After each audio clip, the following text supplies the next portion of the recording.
we're into our interview section. We have a dual interview, which is pretty exciting. We've never had two guests on our show before. We would like to introduce Mike Rieger, known as Hawkstone, and Michael McAdam, also known as Riverdale, through their characters. They are the creators of a comic book called The Twilight Detective Agency by Two Gargoyles Comics. And we're thrilled to have them. How are you guys doing today? Hello, my name is Michael McAdam. I am the author of Twilight Detective Agency, a comic about two gargoyles who run a detective agency, but no one knows they're not human. Hi, I'm Mike Rieger. I draw whatever Michael tells me, and I don't get paid. It's indentured servitude. Please send help. But the job satisfaction is so high. For him, yes. He is very satisfied. We are in for a fun interview. I know this. Well, can you two tell us about yourselves? We do have Mike and Michael, and what is your backstory? All right. Character backstory. Well, we'll get to that. When Gargoyles was on, I was in college because I am very old. And I just joined a Star Trek club because I'm also very nerdy. And one of my first days there, while people were talking, having presentations, I was sitting, not paying attention, drawing a gargoyle. And this somewhat older, very hairy man leans over and goes, "Hey, can you draw me Goliath?" And I went, "Yeah, sure." And at that point began my indentured servitude. I am not that hairy. And my voice doesn't sound like that. Oh, sweetie, thank God the hormones kicked in. Could his loincloth be blowing up at all? Mm. I like Garg butts and I cannot lie. Other brothers cannot fly. The Weird Sisters for that immortality bond spell. What, Charles? It could have been worse. You, Mike, and McAdam could have asked for the Weird Sisters for that immortality bond spell. I think they're already You don't bonded. know this? You don't know this, but Mike and I are the Weird Sisters. Where's the third one? We ate her. You can when tell our Damn. waistline is expanded somewhat. There's a little Broadway action. That's what made us going weird. on. We were merely the uncanny sisters before that. My backstory is I've always been a fan. I've always been into comics and animation. And I was a member of the same Star Trek group, also being a huge nerd.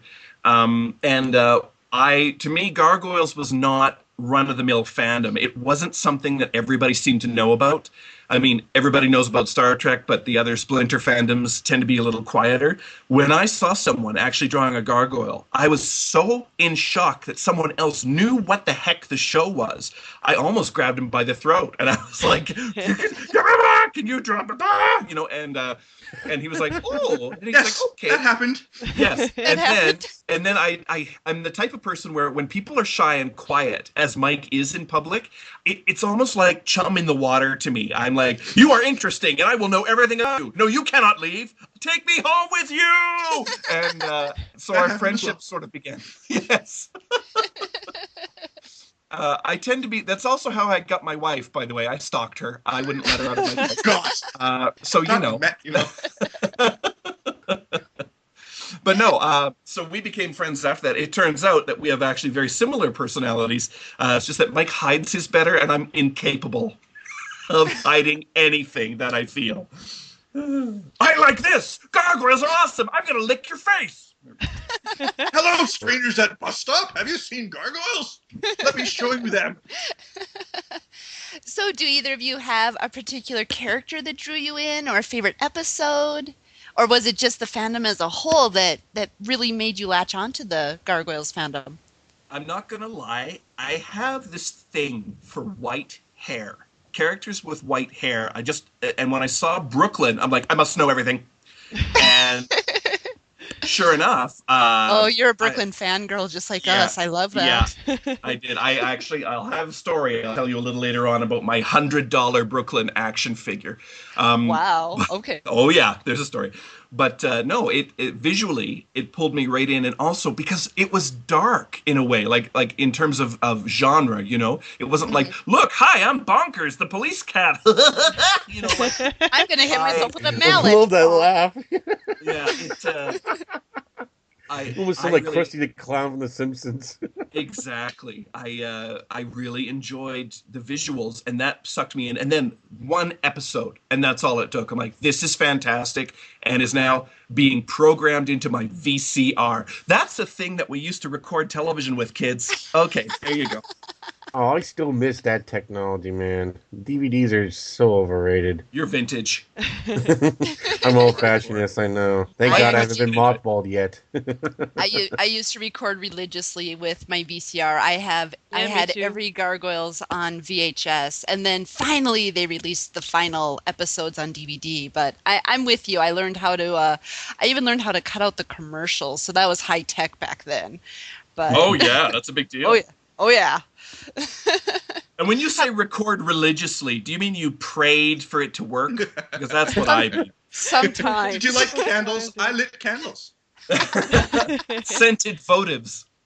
It was this old Quasar. I don't even know what brand that is. I mean, I know it's obviously Quasar, but it was Yeah, I know. old. I am familiar with that brand, yeah. They And weren't that was that big of that a was my brand. first VCR because my parents were like, if they break it, who cares? It's ancient. So, us kids had this VCR to ourselves, and that was the one that I would work with. But yes, sometimes you just sort of prayed to the little praying gargoyle that it would work, and if it did, fabulous. If it If didn't, that it all was else it was fails, you can tragic. always do Damona's old-fashioned blood sacrifice and I- chanting I'm in Latin. noticing that, Charles, I you don't- seem to keep coming back to violence and Demona. Your He personal does. life. Do we need to talk about that? Do we need to have some... Oh, Have that's you a blood into your session in VCR, itself. Charles? I love that verb, jocative. Or is that an adjective? I love it. Write that I down. too am jocative. I'm writing it. It's gonna show up in the comic. Stop being so jocative. Cease your jokativity. Aha. For Christmas, we're doing a jokativity scene. Yeah. Every day they get a little closer to the punchline. Mike, you haven't told us how you get into gargoyles yet. What drew you into it? Yeah. Oh, actually, weirdly, they did an article about it in the newspaper before it came out with a little logo, and I'm like, oh, that logo looks awesome. There's a new show, I guess, and then I started watching it from there. I don't know anyone else who saw a newspaper story about it in their local Calgary Herald newspaper, but that's how I heard about it.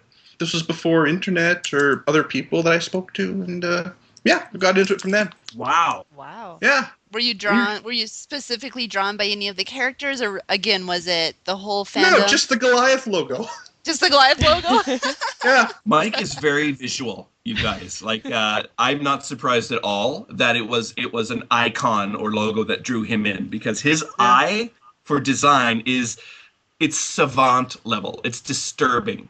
Well, Well, I've seen some that's of my his job. artwork, so yeah, it's very impressive. So I agree with you. I could see where that drew you in and made you curious about it. Hmm. Mm-hmm. And that's why I'm getting, showing my more, dark comical side, which you can understand my penchant. Then the way I joke is from how I've been writing my fan fiction stories, which is kind of like post-apocalyptic World War III. Charles, do you have a goatee? Die Hard-esque, like. What was that? Are you bad, Charles? Yes, are you Charles from the Mirror Universe? Are you evil Charles? Coming soon from IDW Publishing, Dark Charles. No, I just think I've been playing too many Command and Conquer sessions as Brotherhood of Nod and admire Kane too much. Pew pew lasers, pew pew. No, it's actually a military strategy game. You I command know, a I just whole wanted army. to say pew pew lasers. Yeah. It's not a on his first-person list, shooter. Those things are so overrated. Oh, hang on. Professional Military arms strategy. general. Brak, brak, machine gun. Brak, brak. There we go. No, see, pew pew laser is much more fun. Pew pew. They're never going to speak to us again. They're going to trash the whole interview. No. What No, was with no, those guys? we're having you on next month too. I think that we could do like a series of interviews. Episode 7 will be some guy they met at the Sev, Well, when we started doing Twilight Detective Agency, we'd been doing a comic before called Which Diaper none Man. of the listeners know about yet. I know. So Okay. I'm just quickly going to just overview. It was a comedy superhero comic with silly shenanigans. And we thought, let's do something that's actually kind of serious. Well, as serious as we get, anyway. It's about Joss Whedon serious. Like, there's serious stuff happening, but the characters are still sort of jokey. Mm-hmm. So we already had Riverdale and Hawkstone just created as fan characters for Gargoyles. And we thought, well, what if we made them our own characters that were not Disney Gargoyles? And what if they ran a detective agency so we could get sort of that noir feeling to it? And Mike was very good with the design because Mike loves the absence of color. Color hurts his eyes and brain, although he works with it all the time. Yeah, you can't see it now on the podcast, but Mike is wearing all black. The way he differentiates his clothes is, this is my A set, this is my B set, and on the weekends, this is my C set. I'm not kidding. I lived with him for a year and a half. That's not a joke. You know what? You might as well say it. I think, yeah, you are talking to Dark Charles right now, because usually under the light Charles is always on air. Aha! Totally Right came now. out of the ballpark. You make you feel so comfortable. The other side has come out and said and come out to play for once. Excellent. But yeah, Mike liked the dark stuff. I enjoyed the dark stuff. And so that's how we came up with Twilight Detective Agency and made it more of a quote-unquote serious comic. And because Mike and I were such a duo at that time, I'm already interested. It came to us that they should be brothers. They're alike as night and day when you look at them, but the way they react to each other, you can tell that they have a solid relationship, and it's very back and forth and very quippy, despite Riverdale being like, everything is awesome, and my hair is red, and I'm flaming, and woo-woo-woo! And Hawkstone is like, hello, I wear glasses. I'm Again, drawn from life. Drawn yes. from life. Yes, They have that exactly. city jazz music brooding, who gives a shit and life sucks kind of like attitude feel to I it. like how you went from who gives a shit to life sucks. That's like two opposite ends of the gray spectrum, but I get where you're going, Charles. But I don't think each of our Gargoyles would say life sucks. They'd just be like, I'm just going for the typical noir like feel. oh, yeah. It was raining in the city by the bay. A hard rain. That's when I saw her. Yes. She walked in with two big 45s and a gun. Yeah, and so because Mike and I do that naturally, Mike is making Google eyes at the camera for those of you that can't tell. We do that naturally. It seemed very natural to just write the comic that way. In fact, I wouldn't even say I wrote the comic. I just sat down and Mike and I started talking, and I just started typing. And it was a conversation that just became a story. Became a story. That's awesome. So you guys really do have a history with each other. Did you go to college together, or how did you two meet? Was it the Star Trek group? It was. Yeah, It was that first day. Like when I basically put my head right over his shoulder and went, are you drawing gargoyles? Can you draw me a gargoyle? Like, that was my hello. In Gargoyles brought retrospect, us together. it was a little stalker crazy because I was sitting behind him. He didn't even know I was there. But the funny thing is, he said, sure, and just did it, right? And I was like, awesome. Classic story. Gargoyles bringing people together. Just saying. Okay, you need to tell them about Playgoyle, Mike. Oh, About yes. Goliath Bomb. For some reason, I can't remember the context, I stuck my thumb into Michael's eye at one point. We were LARPing. It wasn't on purpose, but yeah, thumb right in the eye. And he's like, ow, now you have to draw me Goliath's bum. I'd like to say I was surprised, but I was not. But by that point, you were so immune to it, you said, okay, done. I need to point out what Like, no, Mike all right, said was, sure. I guess I owe you art penance. And I said, yes, you do. You want. And right away, I'm like, Goliath's bum. I just threw it out there. And So he did. I don't know if we can find it online. Wow, I But thought some of I my drew fans had Goliath. some issues. On his front, I drew his naked back and his bubbled Goliath butt. And I did it as a magazine cover with Playgoyle and Rookery. I don't remember the jokes I put down the side because it was a long time ago. And then we put that out on the internet. Well, one of our friends who goes by the name IRC Goliath actually used it as his icon. Oh, Jesus. Yeah, Seth. Yeah. He actually went, oh my God. Okay, don't Google image search Playgoyle. OMG. Oh, do it now? Gonna say. Right now? No, stop! Don't do it. I'm doing it now. Why is Draco Malfoy there? We have a small Draco blonde man in a diaper. I don't understand what's happening. Okay. Children, turn away right now. I will find that later. I'll send you guys all this relevant information later. Oh my god. People ask me where I get my ideas. It's from Google image search. You know that bleach that some people put into their inner eye so that they can try to unsee what they've already seen? Mike's inner eye is now bleach proof. He actually can't unsee anything. You can't unsee it ever. Little known Hawkstone fact, little known Mike fact. When he sees something truly disturbing, his response is not to go, ah! His response is to giggle like a small girl and kick his feet in pleasure. He's sitting on his couch. He goes, "Oh wow, you are truly desensitized." Kicks his little feet. My first design job was for a gay and lesbian monthly newspaper in Calgary, and working there, I totally became inured to any sort of stuff on the internet that would burn people's brains out. I'm like, oh, funny! I haven't seen that before. Like, I have no reaction to it. The weirder it is, the more awesome. I'm like, oh, great! That's completely new to me. Awesome. And I didn't know there was furniture porn. It's a deficit. It's a character deficit, and I accept that. And you accept it. The first step is admitting it. Yeah, that's the first step to help. Yep, Yeah, it except is. he hasn't done any of the other steps. He's just No other steps. Just the one. You sound like you and you don't need two- help. You sound like you happily embraced it, even French kissed it. Yes, I tongued it. I tongued the problem. And now my eye is bleeding. There we go. No blood. And unfortunately, you haven't been bleached in the eye, so you still see it. I am one of those people that believes he's seen it all, and then the internet proves me wrong. Proves you And wrong. I You cry start yourself to rock sleep. back and forth. Yeah. Hold your blankie.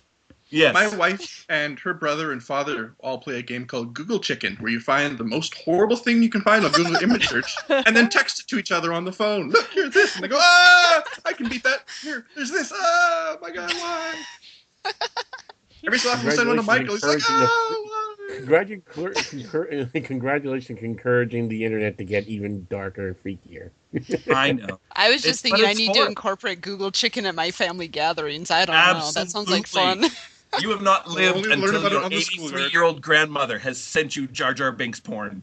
Oh, no. That shit exists. What the blank? Charles, don't you know Rule 34? If it exists, there's porn made about it. Yes, excellent point. I forgot. My brain just kind of like, what? Rule 34. Once at a convention. Oh, go ahead. What's what? Sorry, once at a convention, one of my loyal commissioners was like, have you heard of Rule 34? And my wife and I look at each other and go, yeah, we have. That's terrible. I'm like, no, we don't.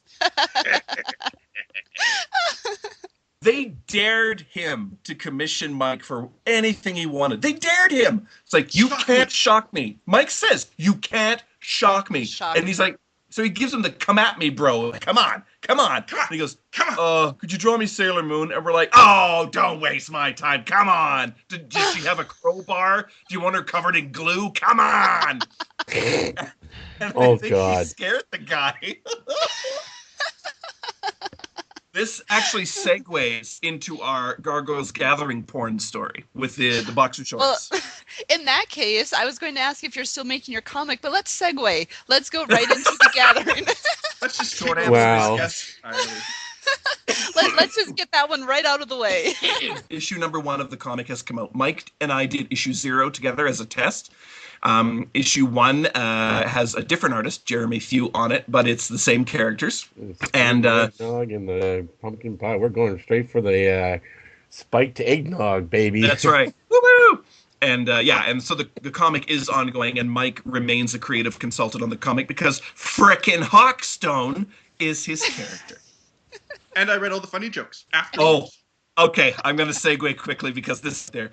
When Mike and I were doing the comics together, I was the writer, okay? Every so often, Mike would do what we would call a joke pass. He'd go, you know what? We could just throw in an extra joke there. Without fail, 100% of the time, any compliment we got on the story of the comic was, I love this one joke. And I'm like, that is not my writing.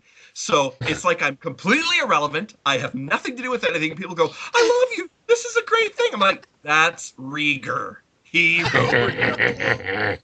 I mean, already he's sitting in Artist Alley and he's a writer. So people are like, oh, what do you do? And he's like, I'm the writer. And they're like, here's the artist right here. Great. And then Michael, that constantly happens. Michael, I sympathize with you because I'm a writer. I can't draw to save my life. I think I can make stick people. So I understand. You do get that. And then we have Carell, who's amazing. And it's like you just kind of flock to her art. You flock to the art, and it's so sad. I need to feature like more writers and everything. I'm not saying you're sad, Mike. Don't look at me like that. I'm sad now. But here's the funny thing: is are better. You have to first create the character through writing in order to have them drawn in the first place.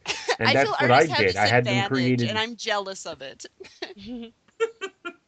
I found, though, it truly is like a Wonder Twins kind of situation. If you go to a convention and you do have a table, don't be alone. Have the artist with you. Artists, of course, don't need anyone because they suck. But I need to have an artist at my table, just to legitimize my whole existence. But it works. That happens, yeah. So that's good. Offer to write paragraphs for people. It's like, I've seen $5 people do that. I've seen commissions for writing. You can commission yourself. Yeah, you can do like a couple sentences. You can make like a fan story. I don't know how the pricing on that would work, but I've seen it. Have you seen our lovely adverbs? Want to see my onomatopoeia? Oh, yeah. No one wants to see your pia. Anyway, so porn at conventions, as we were saying. Yeah, let's jump into that. There was a tradition at the Gargoyles gathering of the Gargoyles. Tom Hernandez apparently always would drop his pants everywhere. I don't know why, but at every single gathering, those pants were coming down. I'm not sure if it was just his way of exclaiming to the world. Yeah, that's right. Who did that? But by the time I attended my first gathering, it was a tradition. So when Mike and I went down together, I said, this is a tradition. And I can't remember which one of us had the idea because we were sharing the brain at the time. But Mike ended up drawing Lexington facing inwards with both his hands. So it looked like when we printed the picture on a set of boxer shorts, like his face was pressed into your groin and his hands were holding your thighs apart. So, of course, there were droplets flying upwards from his head. Yes. Basically, you're getting a Lexington blowjob. Okay, can I say that? Can I say that on your podcast? Yes, you can say that. We don't censor. So what we did was I put the boxer shorts on over a pair of mine and then had these tearaway pants, which Mike informed me were tearaway pants since I did not know. And he goes, no, you just ripped them off. I'm like, awesome. So we waited for the blue mug guest, and the blue is for adults only, and it's where you get to ask basically the sex questions about gargoyles. Tom Hernandez was on that panel at that time. So I stood up and said I'd like to make a presentation to Tom. I went up to the front of the room, ripped off my pants, and showed these Lexington boxer shorts to everyone. So many photos, so much. And then I did a striptease. Yeah, I took the shorts off, revealing the other shorts underneath, and people were like, what's happening? And then I presented the shorts to Tom. To this day, I don't know if he wears them. I would love to see him posing in them. I would laugh, but yeah, I don't think either of us wants Disney to sue. So, Well, I certainly can tell that you have a lot of Lexington and Amp fans in your favor. Oh my God. Yeah. There were shrieks and screams and total encouragement. Nobody went, oh dear, or that's terrible. Everyone went, yeah! So apparently... After a moment of silence. It took them a moment to realize what was happening. That's what it was. Everyone just froze. It's because they were intimidated by Goliath. Remember what Jen Anderson told us afterwards? Hey-o! What'd she tell us? What? She told us, she's like, at the time I was like, I didn't know what was going on. What is happening? What is happening now? If I'm misquoting you, Jen, let me know. But I remember that's what she told us afterwards. She knew something was up, though, because she saw that I had bare feet. Because I was afraid I was afraid the pants wouldn't come off properly if I had shoes You on. probably think, oh, great, another crazy human chasing after Well, me. Jen had met me before, and right away she's like, McAdam, shenanigans, right? So, but she did not expect that. I mean, pants were coming off, and she's like, what? What? So, yeah, we flashed Tom Hernandez. Mike's art was on my groin, and then it was on in Tom's hands. So, that's how we really like to keep it in the fandom. We're very close. Very close. Touched by an angel down there. On that note, are you guys planning to go to Convergence this year? This coming year? Yes, sir. Yes, ma'am. Yes. We will have that. I'm a flight attendant in my other life, and Mike is the recipient of many of my travel benefits. So when we find out a convention that we can get to by flying, we're like, oh, yay! Right? So yeah, absolutely. Awesome. Will you have a table set up with your comics or with your art and story writing? I don't want to dismiss you, Michael. I put the request in. They got back to me and said they don't figure that out until the new year. But I said I would like an Artist Alley table, and they acknowledged that I had asked, and that's as far as I know at this point. That's as far as you got? Well, it's better than nothing. Yeah, I mean, it's not till July, right? So if they don't sort that out until January, that's not pretty unreasonable. good. No. Yeah. I've been to conventions that were a lot worse. And I will be there. I'll either be sharing Mike's table or having a table with Jeremy, the artist on the comic, but I don't know if Jeremy is able to travel or whatnot. So I haven't thought that far ahead. But they'll definitely be there. I mean, I'll drop some off on Mike's table. Guys, I mean, I thought I've heard some of the crazies about it, but you guys definitely you take the cake and the pie in nutsiness. Yeah, it's a and long, it's a compliment too. I mean, thank you. In a good sort of way. It's not like Demona like the nuts. Way. If you've ever heard of that story, I can't. So many jokes. Can't. I know, and I have to be. Podcast. Don't crash the family podcast. I think it's okay. I don't think too many children listen to us. My baby does, but he doesn't care. Kids, that's the only way you'll learn. You don't want to hear gargoyles porn on the schoolyard, do you? You have to learn it from us old people who understand. Well, you can tell by the way my wings are tight. I fly at night, but that's all right. Okay. Eventually, somebody's going to ask, where do those eggs come from? From routine and rigorous exercise. They perform an exorcism to get them out. Oh! You've got more? I like when Mike is now looking just sad. He's just looking sad and unhappy. I see. It's hilarious, but puns, there's a line. Is there? Yeah, there's a line for puns. No. Is there really? Yeah, there's an envelope, and you pushed it. I don't even know where the envelope is. I honestly don't. I can't. All right, I'm going to tell you. You didn't push the envelope. You blew it up and set it on flames. I am all about flames, as many people will attest. You shut your cake hole, Rieger. Okay, I'm going to tell you. Every time he say that, he opens his mouth. He's like, You're only encouraging him to do the opposite. Oh. I'm going to tell you about the $100 Brooklyn action figure. Yes. At the end of the most recent gathering, I would say last gathering, but I've been chastised. It is not. It is not. Lies! They were doing a fundraiser, a charity fundraiser, and they had the most excellent action figures, like all action figures of the whole clan.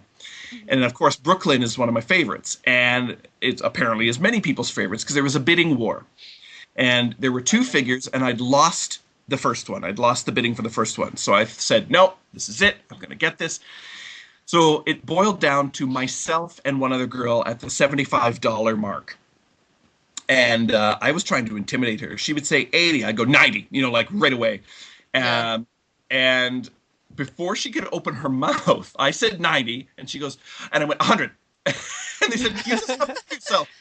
I stood up when they said, you've outbid yourself. And I said, I don't care. This convention could use the money. And then I turned around, pointed one bony finger at her and said, and that figure is mine. And she threw her I hands will up. drink your blood if you keep Yes. opposing me. It's quite That was possible implied. she thought that. But I ended up with a figure for $100 that I might have got for 90, except I bid myself because that's how I roll. That's how you roll. Now, was this a customized action figure or? No, it was one of the ones that actually. Oh, I that can't remember the actually. manufacturer of them, but Oh, it the wasn't Kenner like the ones? cookies and cream Yeah. Brooklyn or the Ice Storm Oh. Broadway. No, It was one of the good ones. It's like the character, and now he's looking at me actually from my bookshelf, and I prize him. Always judging. They Always follow judging. you. It's like, I'm worth $100. What are you worth? Yeah. I got bought by a maniac. That's right. Michael's all about the public spectacle. It was worth the $10 for him just to jump up and shout at a room full of people. Tell them about the costume competition. Yes, tell us about the costume competition. We didn't know about a costume competition. What? Oh, he didn't enter it. Is it involved more of a oons again? I like that you go there immediately now. He's like, these two. No, at the most recent gathering, they needed some time at the costume competition to judge. So Greg Wiseman turns to Michael and goes, "Can you just vamp for 20 minutes? I know you can do it." And Michael's like, "Yee!" A microphone, jumps up and does, I think, a dance number. I believe there may have been fireworks. And that is Michael's whole thing. Jen Anderson, one of the con chairs, Yes. she'd been talking all weekend. She was exhausted. Putting on a convention is not an easy thing. And she said, "Michael, could we ask you a favor? Would you mind emceeing the costume contest?" And I thought she was joking. I'm like, "Are you kidding? This isn't a favor. This is like, woohoo!" Right? I'm like, "Give me that microphone." And I explained to him, like, no, public speaking is a thing most people don't actually like. The contest was completed. We just had to deliberate. That's when Greg said, "Can you vamp for 20 minutes?" I know you can. And then do you know what a flash mob is? Yes. I think I turned the costume contest into something resembling a flash mob. And yes, Charles, there was gargoyles. Something like that. So I've got a story. When I first got into Gargoyles fandom, I was part of a board Amy Major was running on Easy Board called Amy's Studio. And Jen Anderson was there, and Kithara and Cindy, and I got to know all these people online. I actually met my wife there, which sounds gross, but, she lived in Kelowna, I lived in Calgary, we got to know each other. Anyway, so I was on there for years. Michael never really was, because he's not the message board sort of person. But at that time, the Montreal Gathering was about to happen, and I couldn't go. I wanted to, but I couldn't go the last minute. But Michael can fly anywhere, being a flight attendant. He went. And that's where he first met Jen and Cindy and stuff. And came back, and they all loved him. Like, "Riverdale is the best. We love Riverdale. Oh, my God, it's so great." And I'm like, I've been building a relationship online with these people for years. And Michael goes in and does it in 5 minutes. And does it in 5 minutes. And that's sort of the difference between Michael and I, where he's outgoing and vampy and wants to stand up and do public spectacles. And I'm the quiet sort of person who just makes the Lexington shorts happen but doesn't want to wear them. And that's kind of how the two of us work together to take over the entire world. You're We the fill planner each and other's he's voice. the Like I said, you guys are the kings of Ah. it. That's why I was joking about you knowing how to, pretty much just throw it in everyone's face, like you did with So to speak. Lexington. Yes. I once read a line in a book, and I really liked it, and it was about these two friends. So, of course, this is probably a children's book that I read a while ago. But it was, one of them was the planner. Now. Oh, no, there's nothing dirty. Get your I mind know. out there. We went from adult to now children. It's like, how are we going to make this work now? Here, kids, back in. You can come back in now. Adult time's over. Okay. Anyway, I was going to Book say... coming out now. That's where I'm screwing up a lot. Anyway, they were talking about how one of them was the planner. Oh, there's Michael. Hi. Whoa! I felt bad that I had to put my face up there.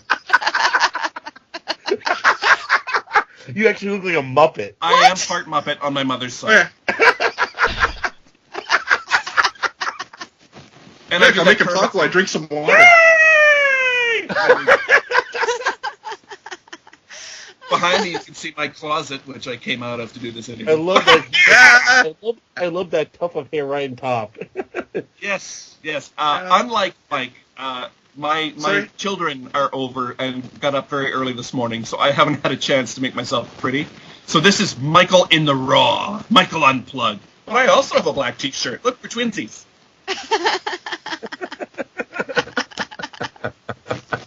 He has asked me to wear the same shirt as him to conventions. I'm like, no, dude, no, that's weird. No, okay, hang on. I get a chance to rebut here. And when I say but, I mean you are one. We had matching Gargoyles shirts. You may notice that the name of the comics company under is Two Gargoyles Comics. Therefore, ipso facto, it made sense to both wear Gargoyles shirts behind the table because there's two of us, and hence two gargoyles. Mike's response to my well-thought-out, logical, eloquent display was, "That's gay! I'm not doing that!" So no advertising when you guys have your table? No, he doesn't. He says logical, but he just wanted me to be his Wonder Twin. Listen, you... so many Wonder Walls can't... No. And yet, it's okay for him to dress like a dark Jedi. It's like, please wear your light Jedi, and then we can have saber battles. I mean, you mean the toy, right? This isn't a euphemism? Yeah. And which, by the way, we did at a Winnipeg convention, and I turned it into a dance party, while, I should point out, Batman and Julie Newmar were, in fact, doing the Batusi behind us. Adam West. Interesting. Yeah. Many of our stories involve dance parties. I think so. They seem to erupt around me. There's just public dancing. There's spinning. A lot of spinning. Yeah. Spinning. Anyway, broke the podcast. I like the pauses where they're like, "Is it over? Is there more?" Most of the I time, don't know I'm what's happening. speechless because I thought I would never be part of such madness. Madness! Next question. Controlled chaos. Total freaking controlled chaos. Well, you say control, but... How you say control? Yeah, yeah. Well, let's talk a little more about your comic. Now, do you release it on a monthly basis, or do you release it... That's a no? Okay. No, the thing is, unless you are an established comic artist who, is making a lot of money, or at least making a living off it, you have another job. So I love to create comics, but I'm not the artist. So I have to get an artist, Mike, or if he's busy, someone else or whatever. So the comic comes out in sort of a convention schedule. I'm trying to have the next TDA out perhaps for April next year, but project's on the go, so I can't commit to that. But at least one a year. I know that sounds like nothing, but for when you look at the lifestyle of the average fan that would like to create sort of all the time and can't, that's actually an accomplishment. I'm trying to increase that, but yeah, we're all trying to make our time and find time for these awesome projects that we make. And a comic is not a quick endeavor. It's not a pinup. It's not like an 8x10. Look, I posed my character. No, it's fairly involved. So there's some business there. But yes, there will be more. I promise. And you can subscribe. When I say subscribe, what I mean is you can follow our blog at twogargs.com. That's TWOGARGS.com for all your Two Gargs news. That was good. That was very good. I wish the podcast could see your face when you advertise. And we will have your a very cheery Chevy Chase. Yay! When he was young and thin. When he was young and thin. Yeah. You do have a butt chin. I do. I call it The real like Bert and Ernie. Which one am I? It's real easy with your hair. Yeah, just got you there. There's a tough. We will have your link on our website too, and we'll make sure to put it on the podcast so everybody will go out and subscribe to your blog. Yay! Yeah, sure. Yay! Of course. S-U-B-S-C-R-I-B-E. Find out what it means to me. S-U-B-S-C-R-I-B-E. Take care, T-C-B. Suck it to me, suck it to me, suck it to me, suck it to me. I have song Tourette's. It's a real thing. It's just in the human iPod. Do you always have earwigs? Are they? Do you know what earwigs are? When you always have a bit of a song stuck in your head. I've heard them called earworms. I thought you were talking about little tufts of hair from my ears. I'm 44, so yeah, I do have those. But, but yeah, and if I don't sing them, they won't come out. I lived with Mike and his wife for a year, and they could always tell what was going on with me by what I was singing, because they called me the canary. As soon as the sun was up, beep, beep, beep, beep, beep, beep, oons, oons, oons, beep, beep, beep, I'd be cleaning the house, ow, forgetting that there are other human beings in the house while I just let the song out. And they're like, oh, I guess he must be cleaning the bathroom. Yeah, so. I hope he's cleaning it at least. He's been in there a while. I don't think I'd be singing. That's right. I don't even know what that means, actually. We're very sorry. We apologize. Yes. Just before this podcast. Up to being very thankful that... Just before this podcast, we were talking to each other and going, I'm a little afraid for these people. They haven't seen us like duo tandem. I'm worried that we'll be shocking. So I apologize if in fact any viewers. Yeah, exactly. I see you've broken Charles. I don't think you guys are scary. I think the reason that we pause is because we want to make sure that you finished your sentence or your outburst of song, and so therefore we wait a moment. Plus, I'm Midwestern, and we're just taught not to do that, so I don't know. And Carell is super polite, and Charles just does his thing. So... well, we're Canadian. Yes, I'm the oddball madman amongst We apologize for everything that has ever happened. I'm sorry we had to say. No, this is just pure gravy on the turkey. I don't know. Oh my God, we're the Brady Bunch. Here's the story of a lovely lady who was living with three very lovely girls. Sorry. Oh, you're right. The man named Brady comes first, doesn't he? No, the ladies first. Then, ladies first. Then the Brady, living with three boys all his own. Yeah. You're right. The Gargoyles Bunch. The Gargoyle Bunch. See, this is what happens, and then he turns to me and goes, you have to draw that! And that's how half of the things we've done have come about. But it's been successful, so... Yeah, and rewarding. I want to say that, too, to Mike as well as everybody. The idea of coming together and creating something and bringing it into the world, not just in your own heads or, like over coffee or whatever, but to actually hold in your hands that final product. A lot of people say, oh, God, it's like giving birth. Well, I've my wife's 2 children, and it's not like that at all. It's more like an emergency C-section where you have to slice open the brain and haul that creativity screaming and kicking into the world and then lop off its umbilical cord and set it free. It's a visual. But yes, very rewarding. Yes. Writer, ladies and gentlemen. I have to ask, do you have a degree in writing, or do you... No? That's cool. No. I just wanted to know, because... I actually never thought of writing as a talent. I just thought, well, we're fans, right? We all write to a degree. Also, because everybody does it, it doesn't feel like it's something that any one person does better than anyone else. So I would say the one difference between, a writer that's published and a writer that's not is just going that extra mile to get it done. Because we all love our fanfic that we put up on websites. But after that, we're done with it, right? To actually keep it going and get it into paper and send it off and pay money to get it printed and ship and blah, blah, blah, blah. That, to me, is like the only difference between people that wish they were quote-unquote real writers and a real writer. The next time you go to a convention, go down to your artist's alley or your small press and look at the individual creators that have created their books, which is very easy to do nowadays, by the way, with desktop publishing and print on demand. You don't have to print 5,000 copies.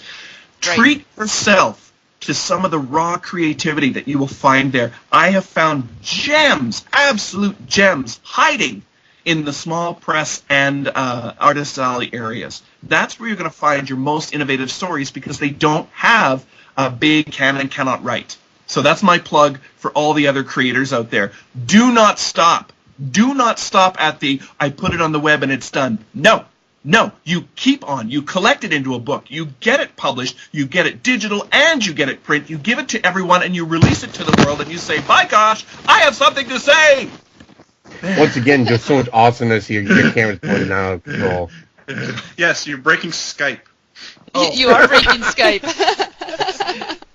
You're starting Skype to do can't You're it. having a seizure right now, McAdam. Skype can't handle words of wisdom.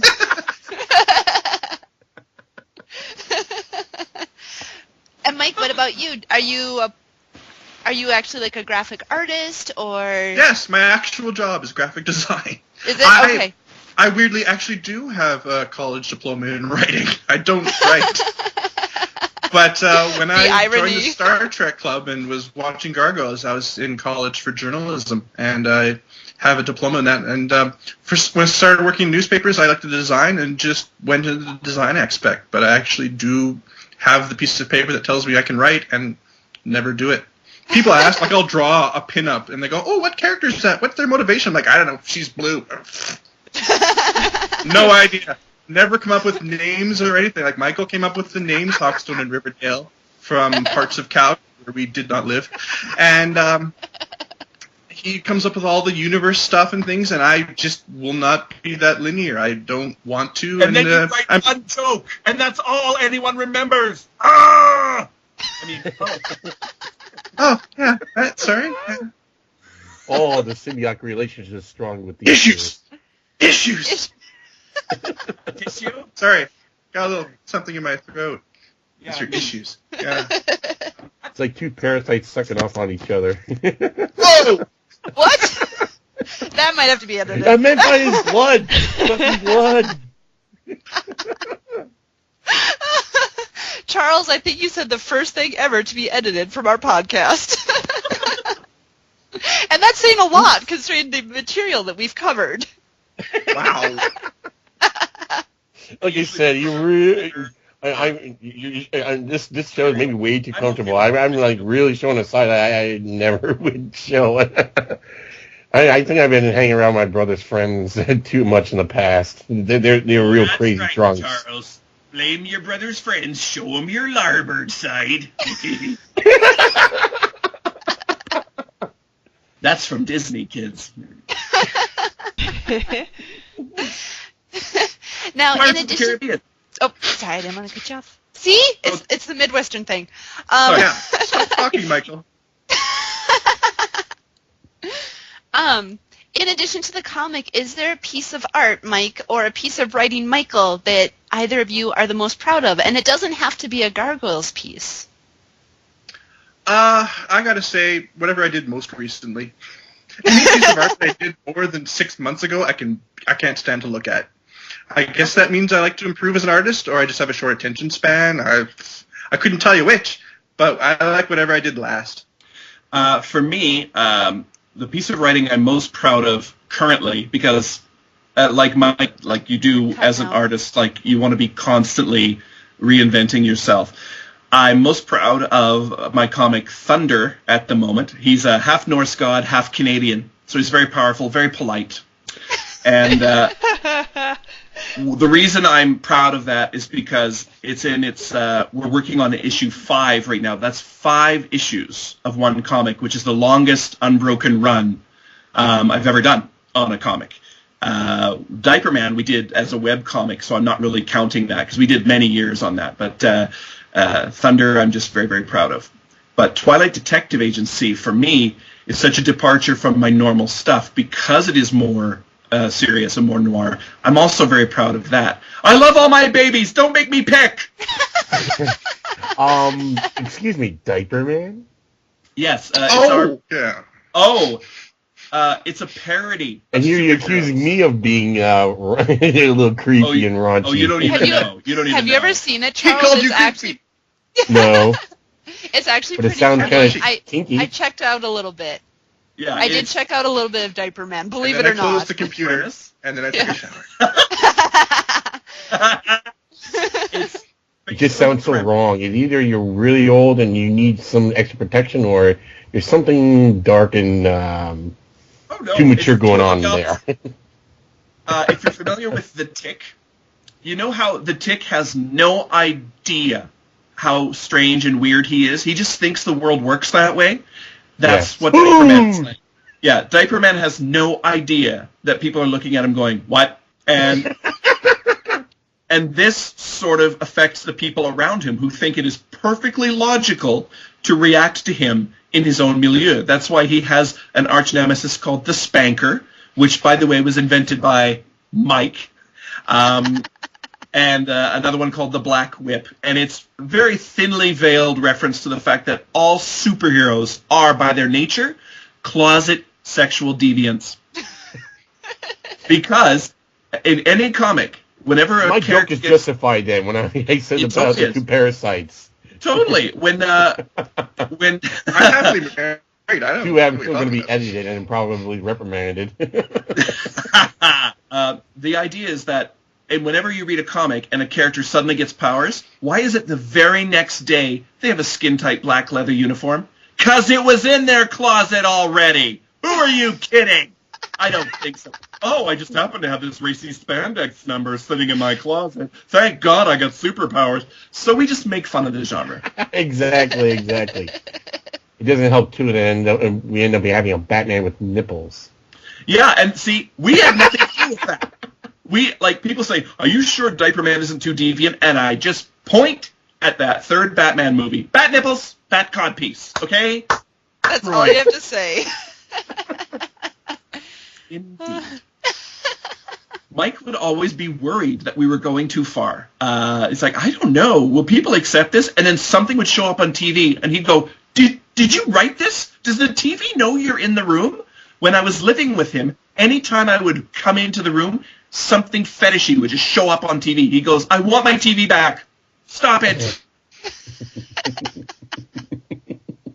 And I'd be worried that people really, what you're doing is not as bad, even though it's still out there. And there's some other people that have done even worse. And Diaper Man is common. You heard of Christy Morgan with their Damona Jericho relationship? I've seen some of the art. Yeah, it's funny. When I really love a show, I don't know how that flew. Really, it still boggles the mind. Charles, stop interrupting. That's okay. Oh, I'm sorry. Come at me, bro. I can take you on. Right, interrupt us. I got it.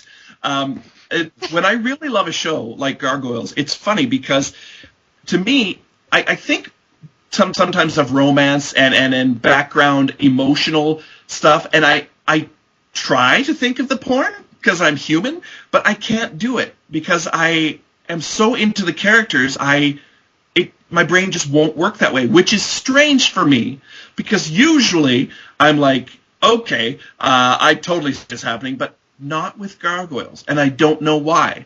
My brain has just decided that I love them as they are, which for fandom I think is weird because we all want to create our own versions of the relationships we've seen on the show. And this is the one instance where my writer brain goes, no, it's fine as it is. Although Goliath needs me to love him and hold me. There, that's all I'm saying. And you do love a Puck. Oh, I love Puck. He has white hair, first of all. He has pointed ears. I'm an ElfQuest fan from way back, so pointed ears, and I'm like, what's happening? There's pointed ears over here. I don't like Elvin. He's the only one I'd like. Yeah, and also he's awesome. He is awesome. Yeah, there is a picture of Riverdale and Puck. This is actually one of my. I said I just want a picture of Riverdale and Puck. So I think was it Liz? I think Liz Chesterman. She drew it for me, and it's Riverdale walking by Puck, and Puck is pinching his butt on the way by. And Riverdale's like, that was a fun picture. And that's the reason why I kept bringing about Damona earlier, because every time I think about Puck, which you guys too remind me of, I always one of the best things about Puck was when he was first introduced and how he's just one-upping on Damona every single time. Which is awesome. Good foil. It was really good foil. Yeah, I'm Damona just keeps just making yourself one big fat bullseye for him to just take shots at. Indeed. Oh, and now you're Googling. Yeah, I was trying to find that picture, but I don't have it up. I just have this one. If only we've been prepared. I know. Yeah. We can't prepare for our own randomness. What the heck? How can you prepare for that, really? I know. All you can do Jesus is... Christ, Riverdale does look like a... Now, I have to ask, is Marcy a relation to you? Is she your wife? She is my ex-wife, yes. Your ex-wife. Okay. I'm sorry. Not to bring up that's that blood fine. then. Okay. I was just Yeah, no, she's an artist, and she was part of the whole creativity process. I think that's what drew us to each other, is we both really liked comics and whatnot. And no, we were together for 19 years, so that was quite a good time. Yeah. Yeah. Well, it's an awesome picture. Thank you. It is. I was wondering, Riverdale looks definitely like he's the poster boy for Gargoyles to be on Calvin Klein. I was wondering what happened to his locks. Why he cut it short in the other picture. Because when you're doing a comic, it's really hard to draw all that hair. And also, his horns have changed over time. He used to have spiral-like, sort of gazelle-like horns. But for the ease of drawing repetitively, we sort of have shortened his horns, shortened his hair a little bit. Although now he looks a little bit like Jay from Jay and Silent Bob, which is not really Mike. This version looks like he's definitely... You see what I'm talking about? This is what happens. Hold on. I do think we actually... I do think we actually forgot to record the part about your original characters. Can you both tell us more about them? Mike, you have Hawkstone, and Michael, you have Riverdale. I don't know if the recorder was running then. No, not yet. Oh, yeah, we had half this podcast before any of you people came on board. Actually. I know, we were having a party. Yeah, you missed it. Hawkstone and Riverdale are pretty much just our own characters. They're not that sort of thing where I wish I was more awesome than I am. They're pretty much just autobiographical. Hawkstone is very large, and he knocks things over, and that is taken directly from my life, because I'm nearly 6.5 feet tall, and I break small objects on a daily basis. And that just became Hawkstone. I first drawing him looked like me, and except for the white hair, which Michael insisted on. I don't know why. And yeah, that's how that came about. Hawkstone is an area in Calgary, in the northwest, in the sort of the Hawkwood district. I've never lived there, but at the time I was living in Beltline, and I did not want that as my gargoyle name. And then later we moved up to Hidden Valley, and again, no. Given those options, went with Hawkstone. So good. So good. In essence, you're basically just a Canadian Broadway. Yeah, all of nature trembles at my passing. Yeah, pretty much.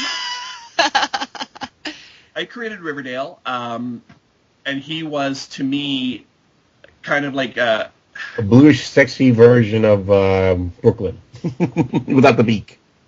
Well, I suppose, actually, he sort of looks like that, but I wanted a character that was very colorful and very bright, and in a way, kind of the antithesis to the creature of the night sort of motif. I really enjoy playing characters that are against the type of their backdrop, not because I just want them to be rebellious, but because I like to study contrast.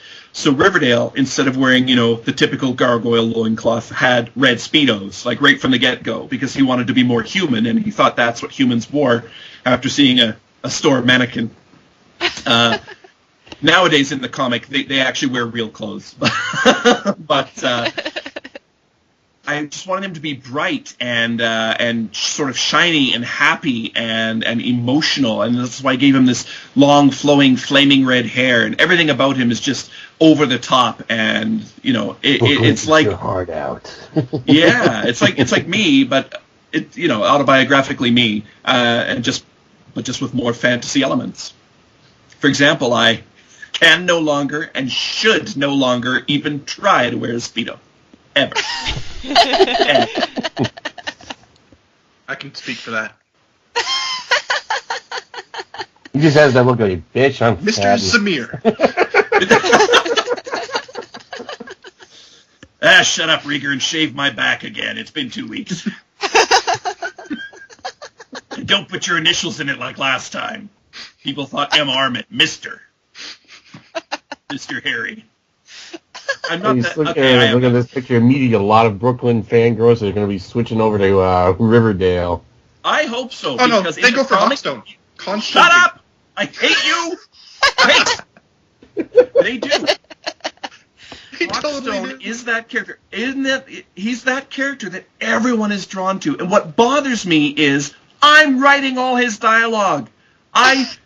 They should be equally interesting, but no, Hawkstone. Freaking Hawkstone. I'm gonna have Riverdale get hit by a bus and just not be there for an issue, and no one will notice.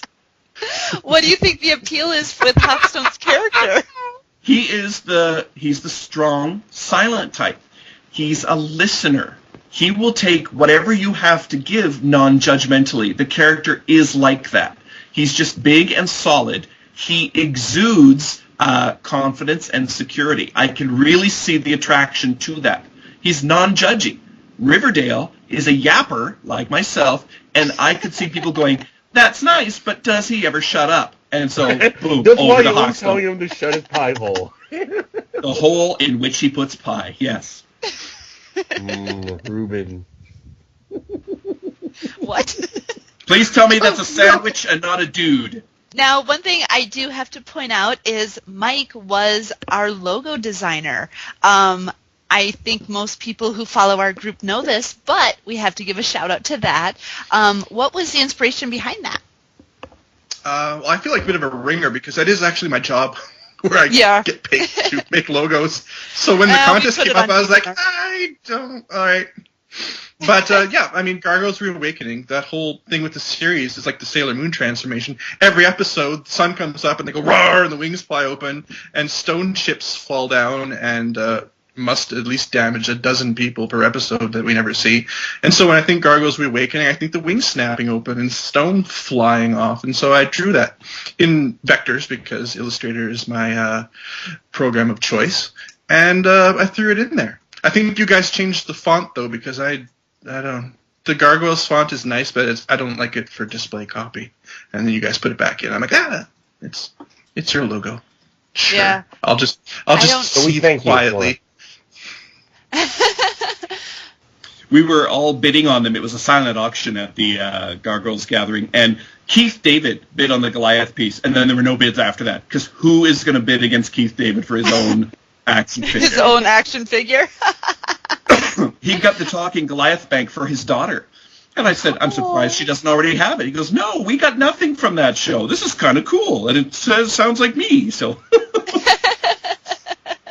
it's cool to know that even as an actor, that they still find the cool factor in stuff that they've done. You know, that they still kind of geek out a little bit, you know. Mm-hmm. Well, every time I see a convention with Marina Sirtis and Jonathan Frakes, they always plug Gargoyles. Always. I have never seen any bit with them where they don't at least bring it up once. So they say they say they would love to go back into that show. Every time I've heard. Well, it's very Keith David calls it elevated text. It's when you get rich dialogue, and as an actor, that's what you want. You know, I want to say the awesome lines. I want to have something meaty to say and do with my character. And they both had very strong characters. Xanatos, for many of us, is the definition of the most competent villain you'll ever find. Even when he loses, he wins. I mean, that guy, Xanatos, is on. He knows what's happening. Yeah. And he's the Demona, apex predator of villains. Yeah, he is the alpha. And Demona, no matter how much tragedy she suffers or what goes on with her, she is continually ruthless and yet adaptable, which makes her so dangerous. You can actually be afraid of a cartoon character and go, she is badass, right? And as an actor, I would be like, yeah, I want to go do that character again. We should point out that Michael does voice acting. I don't think we've mentioned it before. You do? I do, yeah. Okay, you have to tell us about that. You did not tell us that in your introduction. I'm sorry. Yes, I am a voice actor. Actually, I'm film, television, stage, radio. I kind of do the whole thing. I love voice acting because I don't have to wear pants. Is in fact not wearing pants right now. I am wearing pants. Wearing half a fursuit. Strategically placed camera. That's right. I can already imagine the Lexington underwear right now. No, we only made one of those and gave them away. I don't know how comfortable I'd feel if I were getting changed and my 10-year-old came in. Hi, Daddy. What is on your underwear? Nothing, son. Nothing. Go away. Go away. No, I've voice acted in commercials and things, but I, to date, have not done any animation, and that is, of course, my passion and where I want to end up. A song that I like in cartoons seems to be voiced by like the same 2 or 3 people. So, like Will Friedle, I like every character he's ever done. Thing with Jeff Bennett, who did Brooklyn. You know, it's just every time I like a character, I'm like, oh, it's that guy. So I'm in that same boat. I always am drawn to the same characters, and then after a while, you begin to identify the voices, and exactly, you're like, oh, it's Jeff. Oh, it's Jim Cummings. Oh, it's Clancy Brown. So you develop an ear for it. You go, oh, Clancy Brown character where? And then you're not even in the same room as the TV, and you're like, oh, there he is. Exactly. Well, that is really exciting. Like, have you tried out for any animation, or you just don't have time with the job and the family? I live in Calgary, which does not have a huge pool for that sort of thing. Blue Water Animation Studios is here in Calgary, and they do a lot of anime English dubs. A lot of that comes through Calgary. But unfortunately, I'm a member of the Actors Union, and they are a non-union to work for them. My goal is to get an agent in Vancouver, which is kind of like the Hollywood North of Canada, and a lot of animation goes through there, actually. Yeah. I believe My Little Pony, Friendship is Magic, is actually produced in Vancouver. I could be wrong about that. But there's some big stuff going on there, is what I'm trying to say. That is awesome. Best of luck with that. I really hope... Yeah, I really hope you find something, because that would be amazing to hear you. Well, my demos are available online at www.livemike.com. And I see your link. We will put that up for you, too. Yay! Yay! We will promote you. Yay! I should also point out, if you're doing an animation project and you need a voice, I'll do it for free. Just give me an animation credit. Thank you. That's right. That's what we call in the business being a prostitute. That's what we call opening your plug hole. And you accuse me, Lisa and Carol, of being dirty. I think that's where I got the sense from that these guys are men, so I heard it's gonna happen. So much more dirty. I know that our viewers can't see it, but he's actually giving Brooklyn a kiss right now, and you just kind of have to watch, I guess. I don't know. Oh my god! In silence. And that is the official Brooklyn, that you outbid the girl and you outbid yourself. That's my $100 Brooklyn. Yeah, my $100 baby. Yeah. And I was really, I guess I was sort of in a weird way proud that I spent the money on an action figure where the money was going directly into the fandom. It was going right into the coffers of that convention. And it was kind of a way of giving back and saying, no, this is worth it. This is a lot of my life that's happening that you guys are celebrating here, and Gargoyles is important to me. So, yeah, here, have $100. I love it. I always said if I went to a gathering, I would easily spend $100 or so to support the fandom. So I'm in the same boat with you, and I really hope that they do something at Convergence this year.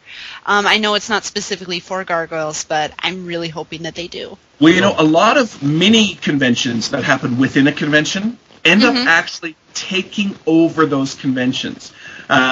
Yes. Furry fandom. Hope yet. And furries started as a splinter fandom. They just went to normal sci-fi cons, and now they're a huge fandom of their own. So I would say to any Gargoyles fan that is listening to this, if you're going to go to Convergence, show your Garg pride, show your Garg merchandise, and let's have a serious gathering of the clans at Convergence. Let's make it happen.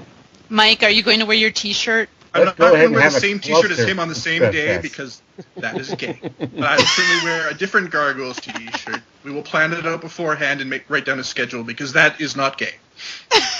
You realize if you write a schedule, he'll change it on you, right? I've known him for maybe a couple hours now, and I see this happening. For listeners at home, he's now rubbing his forehead with a migraine. Listen, you don't even know. What the one is kidding. If I did see Mike wearing a shirt that I had, I would potentially go put on my identical shirt just out of spite and do my best to photobomb every photo he's in, standing beside him, to make it look like, we're twinsies, hi! Just so that later he'd go, You cut out. You cut out. oh, McAdam! Actually, I might Once have again, the too awesome for Gargoyles Skype. standby one. Okay. Playgoyle, go get it. He made a shirt. He made a shirt. Possibly, I made that shirt because I used to work at a silkscreen printer, but a shirt exists. And we'll just all sit here silently while he's off camera again. Do you have any more questions? Yeah, I do. As an artist, what is your favorite technique to use? Do you prefer digital, traditional? I am a control freak. I can't even scurrying about. I'll do stuff in pen and ink first on a piece of paper, but then I scan it and ink over it with Adobe Illustrator. I like to work in vectors because I like a clean line, and I like to be able to go back and move all the little points endlessly because I come from a proud German background, and I'm really, every single point has got to be in just the right spot until I can't look at it anymore. So yeah, I don't even really Photoshop. It's all Illustrator, and it's all digital, and yeah.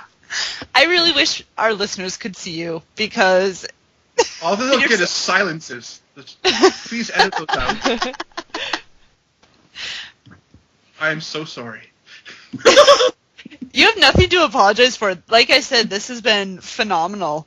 Do you have any comments or shout outs to your followers? Oh, all four of you are awesome. I'm just going to take that candy out of my mouth. Yeah, professional. That just makes it all the more professional. sweeter. Yeah. I just want to say, as a creator, for anyone to follow my work, it's a huge compliment. And I don't even care if I only have 4 fans of my work. I'm going to keep creating for you guys. I originally create for myself, but to understand that anybody might actually like the stuff I make is ridiculous for me. It's ridiculously happy making. So I am going to keep creating for you guys, and I really hope if you like it, hate it, feel indifferent about it, that you tell me so. Tell me everything that you think about the work, because I would love to have that conversation with you. And I'm pretty sure that my artistic counterpart, Mike, would also feel the same way, although he's probably more afraid of you than you are of him. Don't make any sudden movements. He may charge the fence. Yeah, I can't disagree with that in any way. When he first started taking me to conventions, he's like, no, you gotta get a table at conventions. I'm like, great, I'll show my art to 65,000 people who I don't know. That'll be a fun weekend. Fantastic. And, once you rip that bandage off, then it gets easier, somewhat. And, I would like to shout out to... used to be afraid of that. Yeah. Exposure therapy is, I think, what they call it. So I would like to shout out to the 32 people who like my Facebook page. And, what Michael said. Sorry. You guys can follow Two Gargoyles Comics on Facebook, on Twitter, and on our website, twogargs.com. Of course, we're all about the social medias. Also, no one's talked about Mike's art website, Mikekintosh.net. It's a very clever name. You should follow Mike's art and like him on DeviantArt, where he is Hawkstone. Yeah. Are you? Yeah. Yeah, we were talking about how he was the creator of our logo while you slipped out during one of your conversations. So yes, definitely follow him on DeviantArt because all of his art is fantastic. Deviant. It's very deviant. And we will have all of your links on our podcast site too, so people will be able to catch you there. The Facebook page for the Two Gargs is awesome. I've been on that too, and I've actually been to your actual site. So I have not been to Mikekintosh. I didn't know that existed. Yay! So thank you for that, Michael. Do you have any suggestions for our podcast or for our group? Suggestions for the podcast? No, I'm glad that there is a podcast, actually. Now that it's, 20 years? 20 years since the show was on. I'm glad that there's a podcast and we're taking control of the new media to keep it in everyone's attention. Because, yeah, every time we go to a convention, we have Gargoyles stuff. People go up and go, oh, Gargoyles, I love that show, and haven't thought of it for 15 years. So there's a whole lot of a fan base that doesn't realize they're a fan base. They're out there. They love the show. They want more Gargoyle stuff, but they don't even realize that there is still more Gargoyle stuff because to them it ended 17 years ago, and they haven't thought of it since. And if you can reach those people, you'll get them back in. You'll get them to go realize that there is. I think I saw a post from somewhere, believe on the Gargoyles Reawakening Facebook thread, where someone's like, oh, there should be a fandom for Gargoyles. That would be so great. Someone who actually didn't even realize that yes, there has been all of this time, actually. All of this time. Come join us. Come swim in the pool. It's quite warm. There was something that passed around Tumblr, and I do think that I pulled it off of the Gargoyles Facebook. I saw that too, yeah, where it was, there should be a fandom for this, and it was Goliath and Demona hugging, and that's exactly what it was. It was, Welcome. I can't help but thinking that this person didn't search very hard because it's not that difficult to find us. No. I mean, there's multiple groups on Facebook and on DeviantArt. But fandom does tend to pursue the things that it enjoys, but sometimes you need to feed the baby bird, and you need to put that worm right in the mouth. And that's kind of what you guys are doing. You're creating a sense that there's activity and life and blood flowing through the veins of the fandom. And by getting that out there, you are feeding those baby birds who are like, oh, I liked it, but I don't pursue it because I just assumed. Well, now, you don't need to make an ass out of you and Uma Thurman. You can break Skype again. You can break Skype again because you're awesome. You broke Skype again. Uma Thurman broke Skype, and now we can't hear you. Now we can't hear you. I think he's just mouthing words. Yeah, he's doing that on purpose.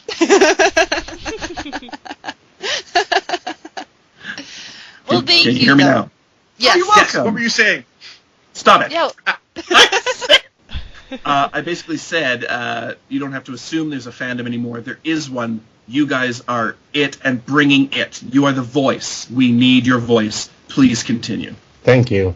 Thank you very much, because our And I goal agree with you, too, with having to see fan art. I mean, like you were just talking about, always constantly inspiring the love and reminding the fandom is still alive out there, despite sometimes how quiet it can be. Like currently, right now, this past year, just been kind of quiet, even though finally the second half of the season has been released on DVDs. Like you figured it would be roaring to the heavens, right? But all you hear is just crickets. What's going on? No, this is Gargoyles' year. I mean, the entire good part of it is out on DVD now. We're getting a convention back. This should be the loudest year for Gargoyles. This should be an amazing year for Gargoyles. It's a lot on DeviantArt. It's just been like And our goal is to reach out to all the fans. We want to bring those new fans into the fandom who maybe didn't realize that we were so accessible. And then we also want to reunite the older fans who really haven't broken away. But, we want to bring everybody together, and we want to bring that fandom to the forefront. We want to get it out there in everybody's face. So that's our goal. Put Gargoyles in your face this year. That's right. Right in it. You should be getting Christmas. stone flakes on your shoulders. And then, do you guys have any questions for us? No, but if you guys need help putting the podcast on iTunes, I had made that suggestion before. I am perfectly willing to help you guys. Michael is mouthing things. That. I think I made them too afraid to ask anything else of us. We lost Adam. Oh, No, hello? I think he just went off the video. Yep. Yeah, He's probably No, doing he's something. coming back on. Sorry, it did it on its own. My question is this. A lot of fans are content to stay on the message boards, stay on the Facebook, and be quiet and sort of in the background. You guys made the choice to make a podcast, put yourselves out there, have your names and your voices heard. Why did you do that? That's a good question. It's a very good question. To be honest, I have been a fan since the very beginning, and to be honest, again, I was one of those lurkers. I knew so much about the fandom. I followed it, but I didn't do anything. I wrote my fan fiction. I never published it because I was too shy, too quiet. And it just seemed to me like the fandom was starting to drift away a little bit. And it broke my heart. I mean, that was my childhood.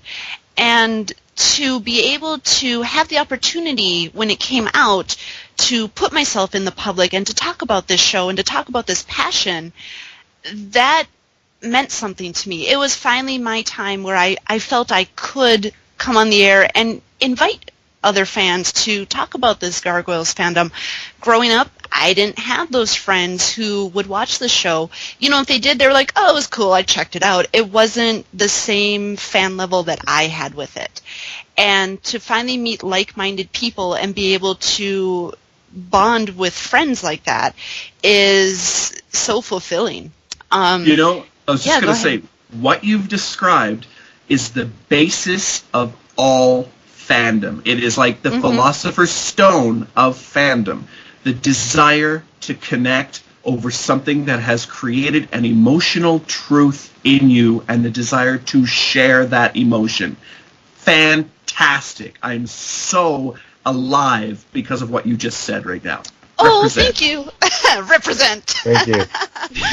I agree with Lisa. I was almost like her, except that I didn't know everything. I tried to, but, you know, it was real difficult with how, you know, the Gargoyles Saga fan fiction archives and the fandom on the internet was kind of hard to try to find and read everything, especially time with high school and college. But after seeing how the gathering came to an end and... Well, it came to a pause. Yeah, a hiatus, if you will. What? A hiatus, if it's you on will. hiatus. Yeah, it was a hiatus, but thank goodness now it's starting to come back because we fans... It'll come back. Really just all of a sudden having to just stop and not continue. So we wanted to have it come back, and we're definitely doing anything we can. And this podcast is one of those reasons. I felt was that this is a way, if we can't have the convention back, at least have something online we could do ourselves to keep it going. For those who never able to make it, like me, I thought maybe someday I can go there, but realized, too late. And it seemed like the fan just went dead quiet. And I was just now starting to finally able to get in, you know, with my own fan fiction and the people who like-minded with me about it. By then, I felt like it shouldn't fade away like that. It really doesn't deserve that. I mean, compared to see other stuff that just prosper and is absolute crap. So Gargoyles really needed the support it deserves. And thank goodness I found other people who were able to pull this off, and I'm very proud and glad to be part of it and join in. Aw, yeah, I like that.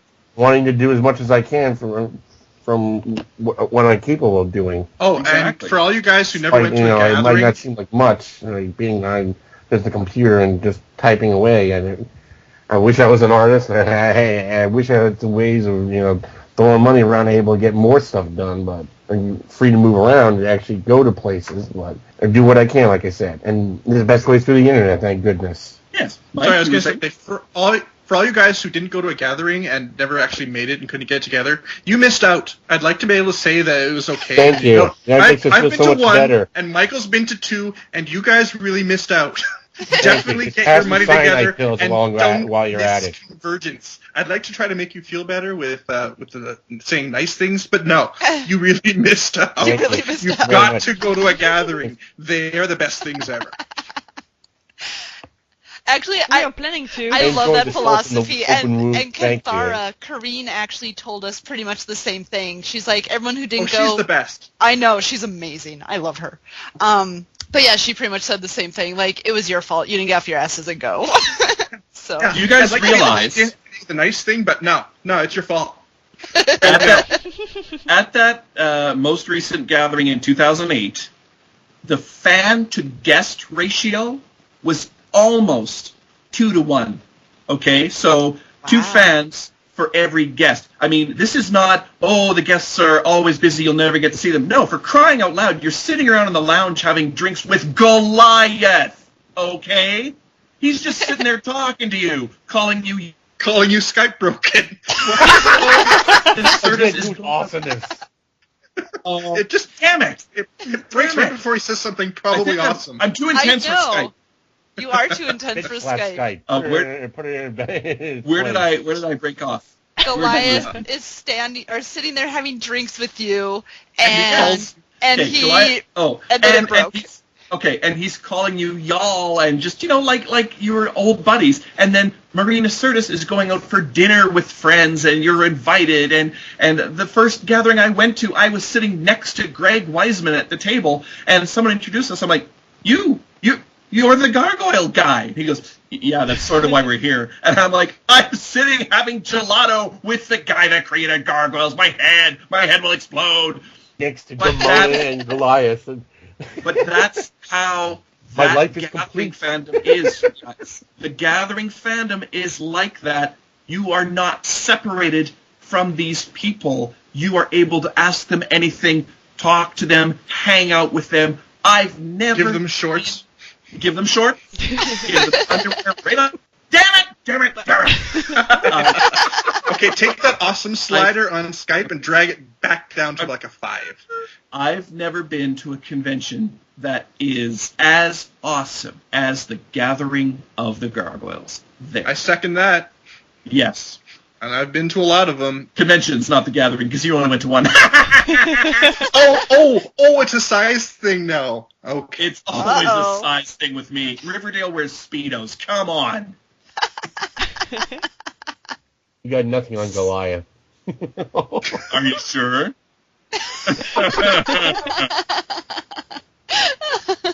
That in Brooklyn. I almost want to put up a picture Kithra did of Riverdale, but it's not for public consumption. Well, there's always Rule 34 for that. I think Riverdale embodies Rule 34. I did have fan art drawn by Uh-oh. Starbucks. It's amazing. It never stops at the right? Starbucks. It never stops at the. It always stops right when you're Yeah. about to announce exactly what you want to say. So we don't know who it Sorry. who drew Like these it. Canadians. Oh, Flanker, a.k.a. John Clements, drew Riverdale standing in a Starbucks, and his gargoyle walks in and says, "For the love of God, could you just put on some pants?" That's it. Pants. Yeah, it's all about pants. It's all about pants. Pants. Walking in the same room in Brooklyn, and Brooklyn's like, "You son of a bitch, you're taking my limelight. Limelight away." And I would say to him, "Brooklyn, it's not my job to crack skull like Sparrow's egg between thighs. It's your job." No, I just wear the Speedos, Brooklyn. That's all I'm saying. Wear the Speedos. He's red. He's red. He could wear blue Speedos because Riverdale's blue and wears red Speedos. So, we could be like opposite twinsies. You realize after this podcast, someone is coming up with that picture. You do realize that, right? God. If you do, I will personally lick you. Or not, as is your preference. I would be so happy to see that. It's a Speedo walk-off, a la than the other. Damn it. Fucking What really do? School for ants. You will never know what he will do. I will lick you. Or not, as is your preference. Stop screwing up my awesome, Skype. Why are you being so anti-awesome?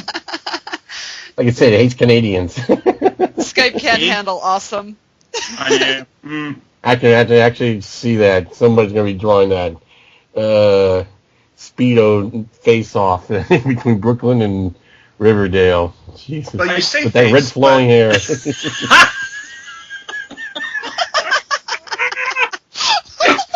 I do have a picture where Hawkstone is putting his groin in my eye. It's actually a photo from the table banner that we had at the convention has a picture of Hawkstone on it. But when I stood up, my face was right at his groin level, and Mike, who's sitting beside me, says, hang on, gotta take a picture. So it looks like I'm being intimidated by having Hawkstone's groin thrust right into my eyeball. We can put that on the podcast. I don't know if you're familiar, Please but we do rotate pictures as your interview goes. So whatever you provide to us will be put on there.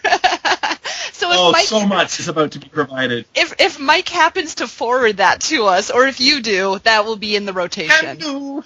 Yay! Hey, you know what? I have really old Mike art of Riverdale. It's ancient. He hates it. Oh, what? There we go.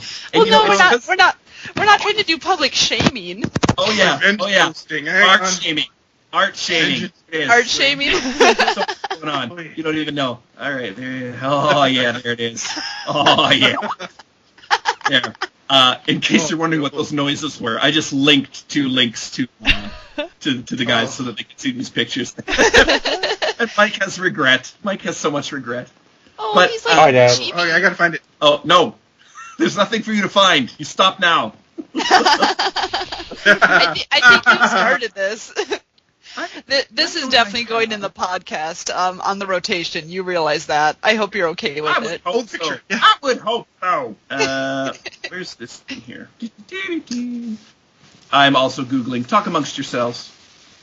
The topic, the Holy Roman Army was neither holy nor Roman nor an army. Discuss. All right. Well, while he's doing that, did you have any other questions for us? For you guys? Yeah, for us. I don't know. Where do you see yourself taking podcast? Oh. Where do we what? How did you Where do you see yourself take? Go ahead, answer Michael's question. No interrupting, like you tell me.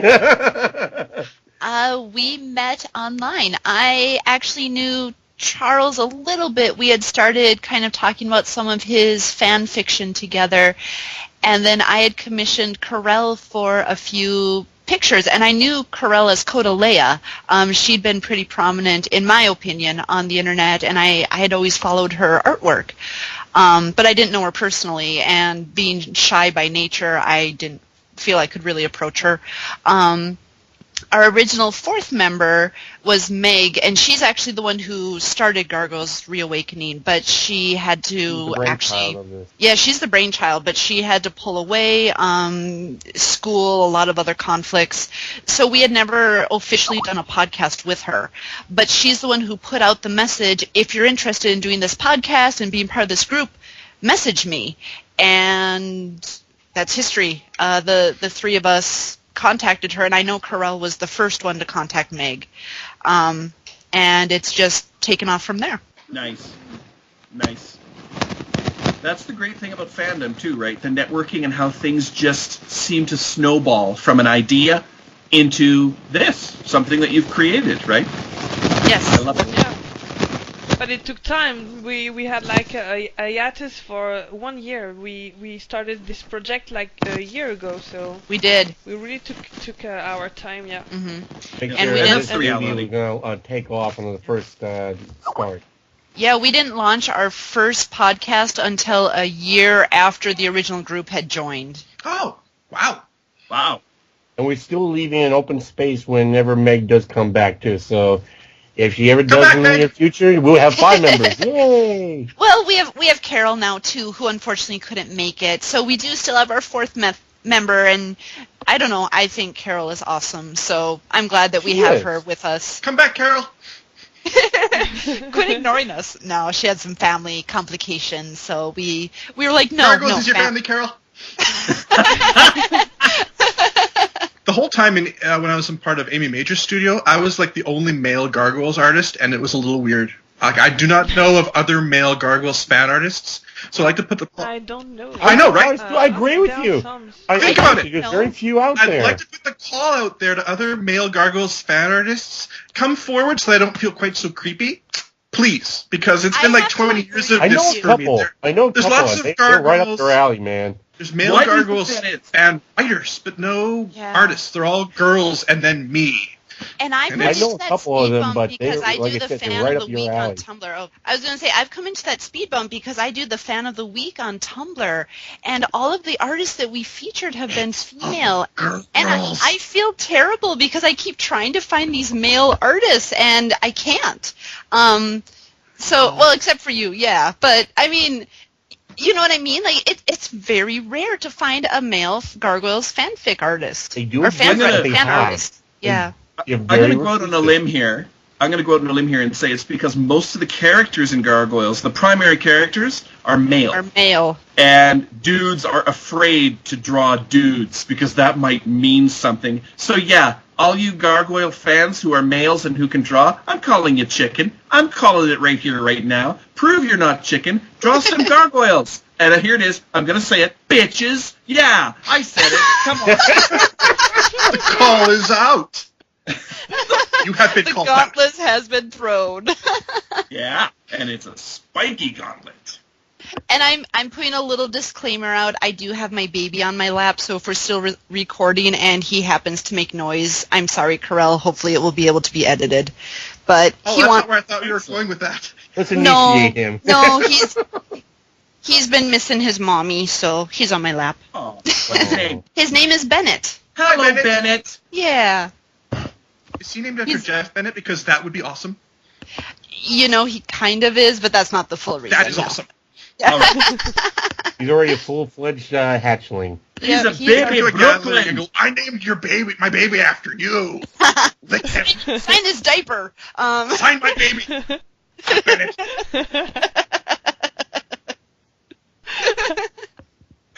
If you tattoo wings on his back now, they'll grow as he grows. Are they talking about you? Yes, they are. He's cool with it. How I was often gonna are say- you able to get together to work on your comics? Well, we don't need to be together to do that. Like with Mike and I, when we do create together, a conversation, honestly, is all it takes for the ideas to start.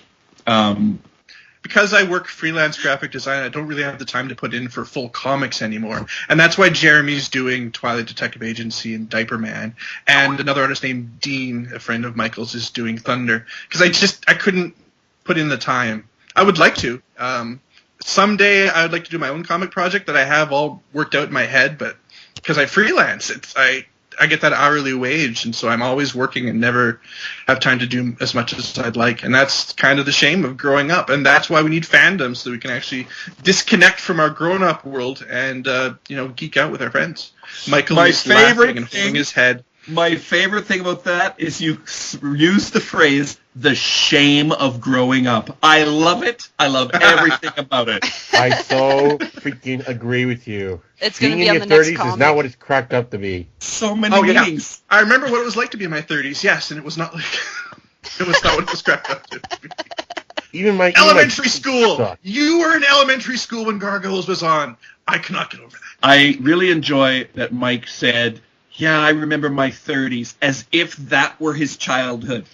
It actually started sometime prior. Just gotta let you know. Wow, Mike, you old people are strange. You're older than me. I only turned I am. 40 like a couple months ago. Yeah, I am 44, and You are a It's weird actu- old man.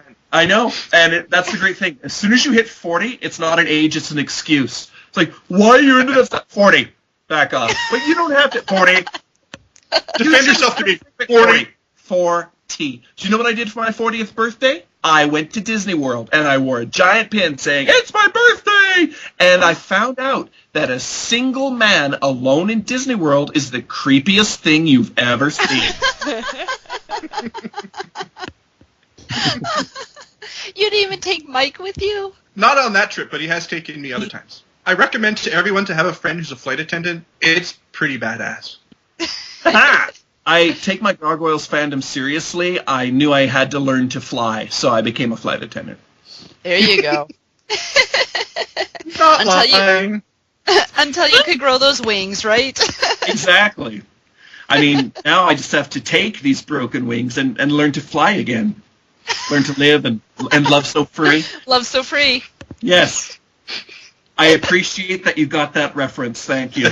Oh my god, I love that group. Mr. Mister. Mr. You'll soon be opening for Talk Talk and Duran Duran. We're calling it the Jacob Tutu concert. Oh, you too. It has been an absolute pleasure having you on the show. Yeah. I We're really very think sorry. For all of you listening at home, every time you hear a gap, something unbelievably filthy happened, and they didn't want you to hear it. Yeah, fill Right in your in. own blanks. Send in your complaints to Gargoyles Reawakening, Tumblr.com. I don't We'll know just- if this recorded, but I said if you want to catch the live show, the Two Gargs crew, check us out at Convergence. Come see us, and we will give you live and in living color the Mike and Michael experience. Awesome. with a shot of Jägermeister to make it even better. Well, folks, thank you so much. Yes. Anytime you want us back, I'm sure we'd be happy to come. This was so much fun. It's ridiculous. Yeah. This was I a lot of I had the most fun I ever too myself. Like you said, you guys just opened up and started me on the show that I feel like I only was with brief experience in real social life. You opened up a whole can I've of only ever had We did. experience. It has been an absolute joy having the two of you on the show. Mike and Michael, yes, two Gargoyles Comics, Twilight Detective Agency. Check them out. We will have links all over our sites, so check them out. Definitely support them. Thank you so much for joining us for our show, and we hope to see you next time. Bye. Bye, everyone. Bye-bye.